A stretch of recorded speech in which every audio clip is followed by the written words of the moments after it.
زویا هغه معلم اسحاق ته خو لږ زنګ ووهه چې راشي لږ کار مې ورسره دی. و پلار جانه د چی کار دی ورسره دی؟ ما ته مو ووایه. دا کار مې ورسره دی چې راشي او دا زما وصیتنامه لېږولي کي. وصیتنامه؟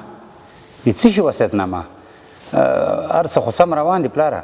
زویا زه غواړم چې دا خبره درته په لیکلي بڼه پرېږدم چې په میراث کې به زما د برګ نه پس خپلو خویندو ته حق ورکې ځکه هغه هم زما اولاد دی. و پلار جانه هغوی خو په حق باندې سپارل شوي دي که نه؟ واده شوي دي. خو واده خو یوازې حق نه دی، په جایداد کې هم حق لري، باید حق ورکړل شي. و پلار جانه دلته خو هیڅوک هم حق نه ورکوي، نو زه ولې حق ورکم؟ خو زویه د نورو په حق نه ورکولو دا کار حلالېږي نه. حلال حلال دی او حرام حرام دی. ښځو ته په میراث کې حق ورکول حلال کار دی او حق نه ورکول دا ظلم دی، ناروا ده. و پلار جانه بیا یې لیکلو ته هیڅ حاجت نشته، زه یم همداسې منم، خدای تر ډېره وخته پورې تا راته ژوندی لري. و پلاره